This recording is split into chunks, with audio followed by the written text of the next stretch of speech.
Duality of Self, written by Horatio Dresser, published by Utopia Academy. One of the most strongly marked characteristics of the inner life is the play of moods, the duality of self. The pages of religious literature abound in accounts of ineffable visions wherein the seers have beheld God face to face, as it were. But almost invariably there follow descriptions of mental states which are anything but sublime. The highest and lowest moods are sometimes found in one individual. The more emotional the temperament, the greater seems to be the contra-scent. The majority of such people are creatures of moods. It seldom occurs to them that it is possible to understand the psychology of moods, and that by the aid of this psychology one may master these emotional fluctuations and coordinate the self. Coordination is intellectual and requires systematic thinking, and those who are the victims of contrasted emotions seldom possess the intellectual development that is required for such mastery, nor does it usually occur even to those in whom the struggle is less intense to make a study of the conditions under which the higher visions come in order to know how to cultivate them. The majority of us live in fragments. The mind is a chaos. The sublime and the ridiculous mingle. There is neither system nor beauty. We are not only prisoners of ideas, but creatures of whims, fears, and sentiments. Today, under the influence of certain circumstances, we express a decided opinion. Tomorrow, another mood succeeds, and we wonder that we could have voiced yesterday's sentiments. Now we are hopeful, now despondent. Yesterday we could accomplish nothing. Today everything is plastic before us. Now we doubt, and now we believe. We are first credulous, then extremely cautious. One friend sways us, others have no power except to follow where we lead. Thus contrast pursues contrast from day to day, and inconsistency is ever a marked characteristic of our thoughts, words, and deeds. But these are only the minor contrasts. There are greater inconsistencies which our lips seldom confess, though our actions constantly betray us. Each of us is at once an angel and a devil, in embryo at least. Upon occasion we may be extremely courteous, gracious, charitable, and forgiving. We deny ourselves, if the sacrifice be not too great. We voice noble sentiments and sometimes approach genuine inspiration. But let a novel occasion arise, let someone attack a person who is dear as life itself, let it be a time of danger or a great threatening calamity, and we can be as fierce as a savage animal. And who that aspires after holy things has not faced a tendency within him, which is as incongruous with and hostile to these holy desires as hate is hostile to love? It is needless to dwell upon this contra-scent. Every man knows what it is to possess the two natures. Every honest person admits their conflict. Many a refined individual is weighed down with grief because the animal or devil is present, when only the angel is desired. Nearly everyone is mystified by these persistent obsessions of the lower nature. And countless souls have cried out in despair, as the conflict has continued from year to year, "How long, O Lord, how long?" The majority of men and women give more or less complete expression to one mood or the other when it arises, and their doctrines are such attempts at harmony between the moods as their incongruous character permits. If the lower nature, or at least some fleshly or pathological condition, is largely dominant in a philosophic mind, the pessimistic mood is likely to color the philosophy. If the higher nature is more frequently triumphant, we may have an optimism. Thus our human doctrines are frequently mere reports of the discolorations of our moods. This is of course a familiar thought, and need not be considered at length.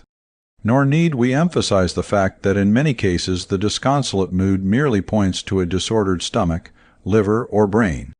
The essential idea for us is the possibility that a man may become so conscious of the deflections wrought by disease, by the power of other minds, by environment, and the like, that he can conquer these deflecting states and pass beyond them.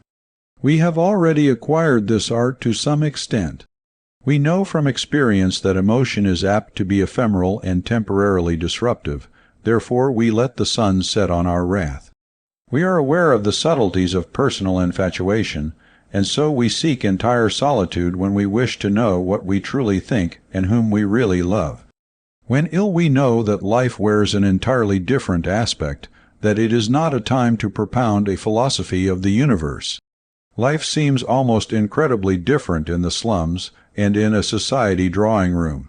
It matters much whether all our bills are paid and we have a bank account, or whether we know not where the next dollar is coming from. With all these deflecting tendencies we are more or less familiar, and we have learned to guard against them. But need we stop here is a man who in one mood believes all things spiritual and good, and who in the next knows not why he believes, yet a complete man. What if he should study to put himself into the creative mood, that he may conquer the unphilosophical? A daring suggestion, you say, this proposal to master one's genius, but let us pursue the hypothesis a while. Let us divide all moods into two general types, which we will for convenience classify as lower and higher. Let us say, figuratively speaking, that the soul dwells on two general levels on each of which there is a thought stream. The illustration closely conforms to the facts of our inconsistent moods. The lower level of consciousness is life in sensation, in matter, mere facts. The higher is the plane of insight, the realm of ideals, values. On the lower level the soul is under the law and is painfully conscious of it. On the higher it is in the attitude of the victor. The lower states are characterized by a sense of limitation. There is a painful awareness of the process that is going on. In the higher state one sees the goal toward which the process is tending. All that was so painfully apparent on the lower level is now seen, and far more. The attention is put upon the ideal of the soul as the master.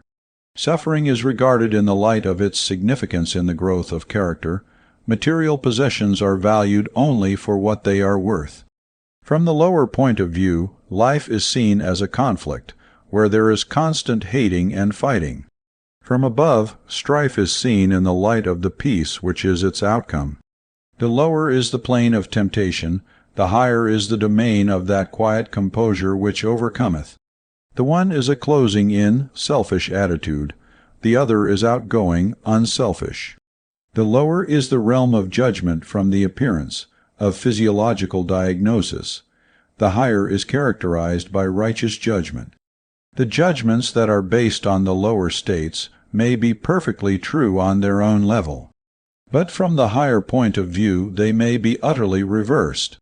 For example, take the readings of a person's character that are based on phrenology, palmistry, graphology, and astrology.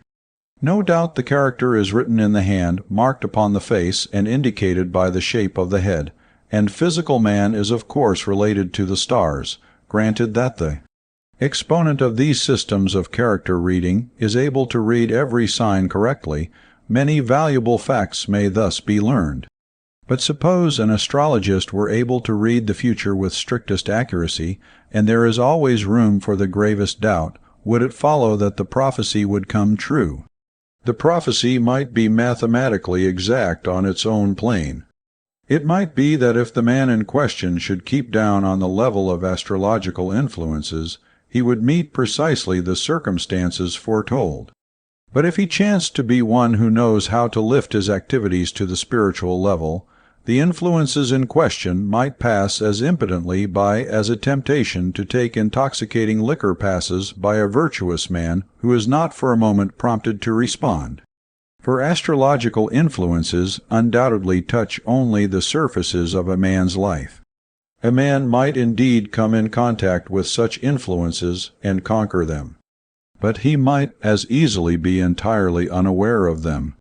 Thousands of influences pass impotently by because there is no point of contact in the individual. A friend once wrote me a pitying letter because, as he said, there were many malefic round about, and I must be having a trying time, financially and otherwise. I answered that I was not aware of the presence of any malefic, that I was moving along contentedly, quite happy in my studies. My friend at once replied that inadvertently he had neglected to take Jupiter's influence into account, that Jupiter's power overcame that of the malefic. But what if another planet were able to overcome Jupiter? To what lengths must one qualify in order to obtain astrological truth? Now, whatever the truth in diagnoses, readings, and prophecies based on the study of external influences, the ultimate question is this: what is the highest influence? If the influences of the lower level are relative to that level, obviously one can place no ultimate reliance on them. To the extent that one is aware of superior influences, one may entirely neglect the lower order of forces. In general, the lower is the realm of fate, the higher the realm of freedom. Astrologists, palmists, and all similar prophets strenuously resist the reproach of fatalism. Yet it is practically impossible for them to avoid its subtle power. Our little excursion into the region of the pseudo-sciences may serve as an illustration of the endless relativities that beset the lower level of consciousness. The great lesson is this: one cannot judge by sensation, given condition, present influence. 1,000 things seem true while one is immersed in sense, that prove utterly false when the vision is once more cleared.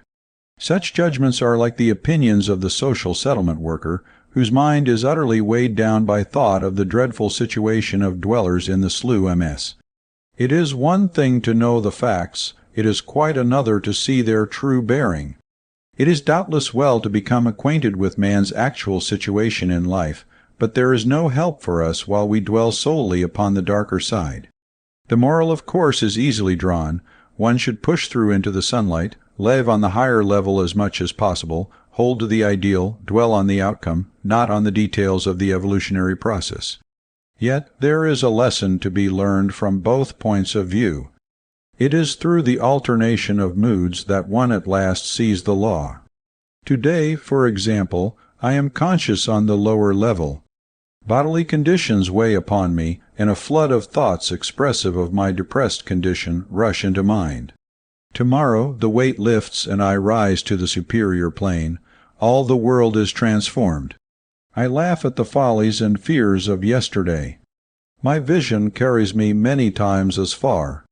I behold all that I saw yesterday and a vast extent of territory beyond. I must qualify or enlarge all my conclusions of yesterday. I now deem myself sane and rational. Never more can doubts assail me. But no, in my zeal I have overleaped the mark. Tomorrow I am down again. Yet it is an enlarged tomorrow, and I correct the enthusiasm of today. The day following I rise again, bearing the memory of these instructive contrasts. By continuing to compare, I gradually develop a well-poised mood, which is larger than either the customary lower or the temporary higher state. The more comprehensive mood is thus a product of experience tempered and developed by reflection. It is my servant, my instrument, whereas the other moods mastered me. It profits by the experiences of both, and thus gradually achieves what men ordinarily deem impossible. For note that those in whom the duality is most strongly marked are extremists. They are either decidedly happy or most miserable. In 1,000 ways they veer from extreme to extreme. Observers of such people set them down as extremists, and the people themselves suppose that they must accept the inevitable. My proposition is that the greater the tendency towards extremes, the more poised may the individual become. It is by lacking moderation and repose that the self-conscious extremist learns the need and value of poise. Thus the place and meaning of suffering are seen. Thus pain is only understood when we pass beyond it.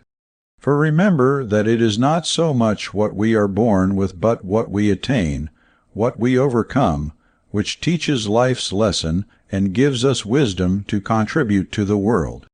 This truth is seldom recognized, however. If one eulogizes poise, moderation, and equanimity, people exclaim, "Oh, you were born with it." Preach not to us of your gift. They cannot believe that one who is now serene was once storm-tossed. Yet we have relatively little appreciation for the virtues with which we were born. Those who thus ridicule the advocate of self-control and equanimity little suspect that this same serene preacher was once extremely excitable, and has persistently labored for a score of years to acquire the repose he now possesses. They do not remember that the mind learns by contrast and grows by mastering opposites. It is no small task to master a mood which once swayed you. But this is the progressive possibility which awaits those who learn the meaning of their lower and higher mental states. At first one notes only the contrascent. Then the great discovery is made that excess on one plane means excess on the other. As surely as a reaction follows intemperate passion and all that makes us devils, so does ecstasy of spiritual emotion cause a descent to the animal plane. Everyone can testify to this who has yielded himself to undue emotional zeal. Skepticism, agnosticism, self-condemnation, morbid consciousness of sin, and 1,000 other similar states are simply excessive reactions from their opposites. If we do not believe too much, we do not doubt. When we have not been immoderately negative in our thinking, we do not become agnostics. Self-condemnation becomes morbid when we have dwelt too long on one idea: we believe ourselves. Hopeless sinners only while we are negligent of our nobler possibilities. The mystery of our dual nature is half solved when we learn that these violent contrasts are due to excess on the one side or the other. The next step is to begin by daily practice to acquire a center of equilibrium, apart from the domination of either lower or higher mood, where one may take one's stand and call a halt every time the limit of moderation is reached. There is no vicarious salvation in this kind of world. It is downright work, and plenty of it, that wins the prize. All the wisdom that other systems offer is useful. But now at last one must conquer self. 9 times out of 10 at first we forget when immersed in the clouds that there is daylight above. When the bright sun shines we forget that night must come. Thus woefully short-sighted we blunder along. It is no wonder that we cannot give a reason for the faith that is in us. But suppose we begin a series of observations, precisely as the chemist observes the behavior of certain liquids to discover their laws. Let us note the conditions when, or immediately after, the higher mood is on. Then let us remember that those conditions will come again, even though a lower mood ensues. If you observe serenely when the flood time of spiritual life comes, you will find that you do not sink so low. If you face it calmly when your lower self presents a temptation, you will husband energy and acquire power to overcome it. Every time you consciously rise from the lower to the higher plane, you make headway in the development of a new habit, the art of self-control, of spiritual self-mastery. Thus, little by little, you will transmute your energy, until victories which once seemed discouragingly impossible will become easy. After a time when a pessimistic, fleshly, or selfish tendency arises, you will instantly know it, and will turn the tide then and there. You will marvel that you once permitted yourself to be a slave of moods and tendencies over which you now possess great power. You will look back upon your moody years as years of infancy. What is the secret of the turning from lower to higher? The foregoing discussions show that it is voluntary attention, not the attention that is compelled by a mental or physical state, but the attention which breaks loose from the state that would hold it and actively concentrates itself upon a mental picture, ideal, or recollected experience which centralizes the consciousness upon the higher plane. How or when is it possible thus voluntarily to shift attention? When there is sufficient repose in the self to become poised, to take hold of one's self and turn the tide. Thus cultivation of inner poise, peace, is the prime essential. Remember that repose begins to come with knowledge of these contrasted mental states, and that actual headway is made when one actively begins to pause, to hold still, to gather momentum and husband energy. Then an undesirable mental state arises, one is able to shift attention from the state to the remembered higher experience. To shift the attention is to transfer the balance of power to the higher plane, where all the forces of that life stream come forward to aid. To shift the attention is to give a new direction to action or conduct. But how shall one invite the higher states denoted spiritual, the sources of inspiration for the development of poise. By the formulation and constant renewing of ideals which, if confidently held, give new tendencies to the subconscious mind. Where man's desires are concentrated, there his activities congregate. If a man longs for that which is spiritual, his very desire will tend to bring it. The subconscious mind will be shaped by this, the strongest conscious desire. Thus the balance of power is once more transferred from lower to higher. At first life is disintegrated, we are loosely put together, our thought is chaotic. Therefore the world seems chaotic. But note how systematic, orderly, that man finds the world who is well knit, precise, and methodical. He has a place for everything, and all of his facts are classified. When he delivers philosophic discourses, his thought is subdivided into books, chapters, sections, heads, and subheads. He may not inspire you as does the more erratic man of genius. But his thought is immensely instructive, owing to the fact that he finds the world what he is, what his life is, a system. Our ideal synthesis would be no less systematic, but it would leave an entire section for day, to even now getting themselves reported, and another section for possible coming events which have not yet cast the dimmest shadow before. Thus there are possibilities of ever broader and broader coordinations. The essential is this: become coordinated. Remedy the defect in yourself that you may more truly contemplate the world. If the world seems sound and sweet, become sweet and sound that you may know the world. If your bias is towards one pole, study the lives and the philosophy of those who gravitate to the other. The perfect whole we must have. At any rate, we must try that hypothesis. We must become as nearly sane as our organic limitations permit. If we learn that they really are limitations, we shall see beyond them. The theory of life which we are here advocating is an organic view as compared with the output of a single mood, such as optimism or pessimism. We are declaring that such a view is impossible without coordination of life. This is tantamount to saying that a man shall know truth only so far as he practices virtue, the many-sided virtue of beauty, symmetry. If a philosopher would solve his speculative problems, let him then take a step in advance in his life. If he would know how to take this step, let him test this proposition. A spiritual or philosophical state of mind has an unconscious or subconscious dynamic value. To regain this higher state, one may either put one's self in a spiritually receptive mood, or gradually think one's self there by philosophizing. With the exalted thought comes an exalted feeling. Gently, moderately, enter into and possess this sentiment and rest there. Do not merely think about eternity, about peace and beauty and love, but feel yourself one with love at peace, in eternity, a beautiful soul. Do not underestimate yourself. Do not condemn or despise yourself. Think not now of the weight of years and the burdens of inheritance. These higher thoughts of yours are actual intimations of immortality. My words are spirit and are life. Peace and joy be with you, the peace of God and the joy that knows no reaction. This is all very well as a statement of religious mood, the student may reply, but this does not show that there is a mood large enough to embrace all the contrasts, contradictions, and incongruities of our dual nature. No, I reply, but it is a long step in advance. I am outlining a method of advance. The argument is not yet complete. We have seen that the conflicts of the lower and higher moods are the chief sources of doubt that any mood is universal.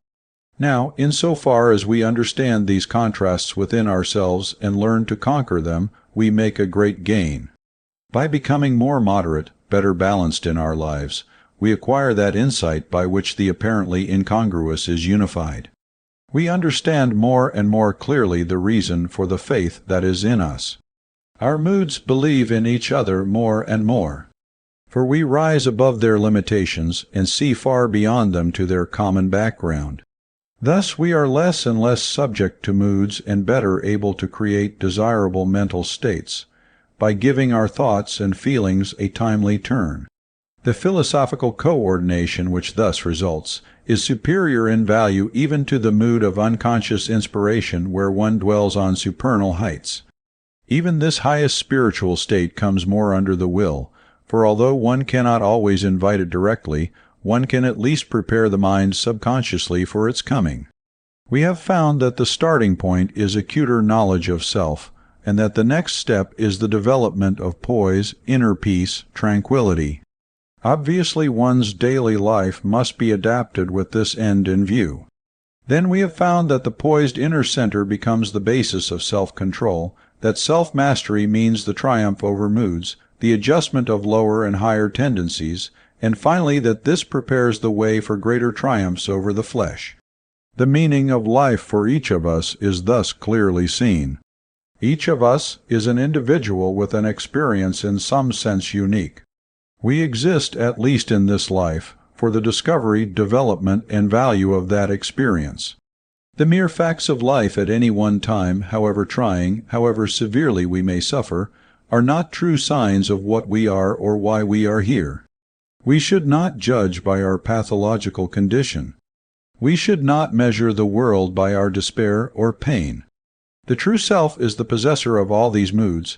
The true significance of our experience is their total meaning, and these moods are one and all means to ends in the process of self-development. Your life then has a meaning. There is a reason why you are here. You are needed. Know yourself, then, that you may learn what you stand for in relation to other men. Develop your individuality, then contribute its organic wisdom to the philosophy of humanity. Remember that the respects in which you are negative, weak, undeveloped, are as likely, if not more likely, to afford opportunity for growth, and hence for addition to your wisdom. Your passion shall instruct you. Even the devil in you shall lift you on his shoulders to a higher level. Do not therefore condemn yourself. Regard everything as an advantage, that is, derive advantage from everything. What then has been regarded as a basis of doubt is here taken to be reason for faith. That is, the limitations of temperament have been deemed such that each of us could never obtain more than a temperamental view of truth. Thus philosophers have discarded the most valuable means, and have arrived at negative results. But the art of philosophy should precede the fuller science. We should first conquer and help others to conquer, then rationalize our victories.